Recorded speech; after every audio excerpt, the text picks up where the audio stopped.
Discussion about the ACS management started from the lecture from the first to Mohan sir and also Mr. Tan.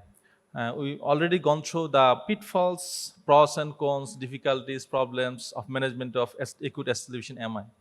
Even then, if we consider the guidelines, still our target should be go for primary PCI.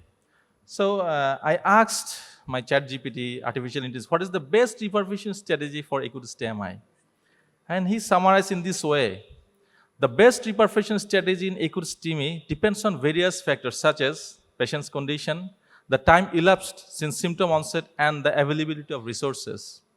Generally, primary PCI leads to better outcome compared to fibrinolytic therapy if it can be performed within a timely manner by an experienced team.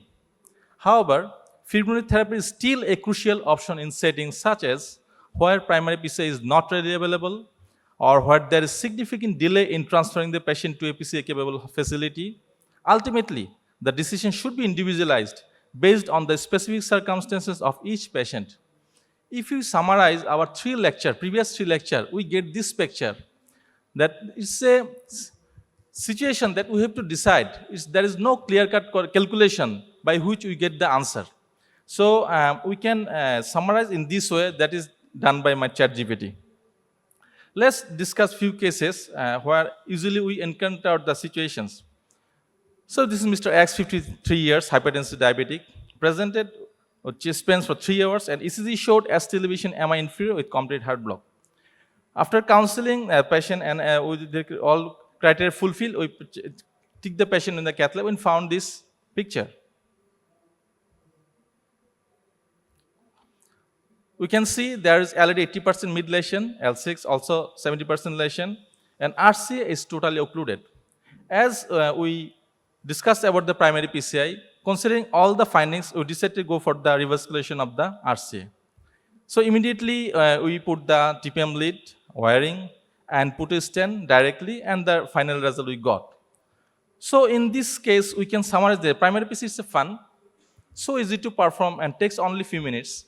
Even you can have a hot coffee in your hand and it will not be cold before you finish the procedure. But is it happens in all cases or every scenario mimics like this? Not like this. If you see the next case is a 65 years old, he presented with 5 hours of the chest pain, same with acute MI inferior, and this is the findings. So there is aortosteal disease, as critical lesions. There is also disease in the L6, and if you see the RCA, it is full of thrombus and acutely occluded. So when we find a case like this in a cath lab and a patient entered for primary PCI, how we can decide or what will be our decision-making steps? Immediately, we have to think about how we can salvage the infarct-related myocardium. So as we wish, we discuss with the patient, and future plan, we also talk about this future plan. So plan for going for the staging, and we started procedure for the RCA. Initially, we took the wire and small balloon tracking, but as long we are tracking, but there is no flow established. So we unfortunately escalate the balloon size and ultimately could establish the flow. That is also not sufficient. Even then, we took 3 stents, 3 into 18, 38, and 3 into 38, covering the whole RCA. Ultimately, we found this picture, that is final TME3 revascularization outcome. And we put the patient in staging, and we will think later on. In some cases, we can find the conventional approach may not work at all. We have to be tricky in hardware selection. Along with thrombus burden, distal lesions may cause slow or no free flow. Small profile balloon tracking in some settings can be done safely in selected cases.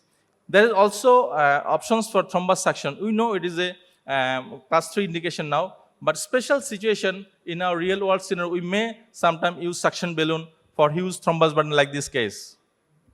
So another case scenario, and we found this patient presented like this. Here we see there is LADs proximally 90% stenosis with a proximal aneurysm. But what happened in this case, patient ECG showed inferior MI, but we failed to eliminate or evaluate the RCA because, and ultimately we conclude that RCA is anomalous origin. But where it is, we started surfing with various catheters, but ultimately we are frustrated whether we are missing the RCA or not. Later on, with a EBU6 catheter, we found this RCA very close to LED origin. So it was very uncommon origin and very difficult to negotiate. As long we found the catheter in this position, initially we thought whether we could intervene in this position or in this angulation or not. There is huge chance of osteal injury.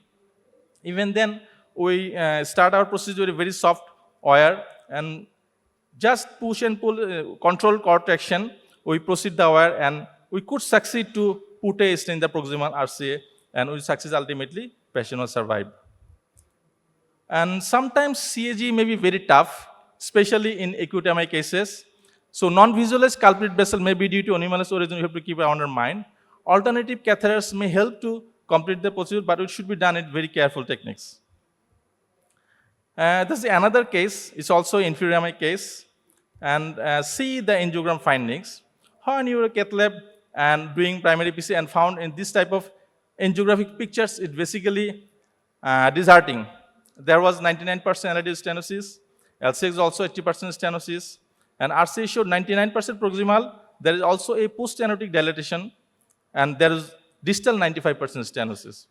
So in this case, that already discussed about what will be the this tight non-culprit LAD.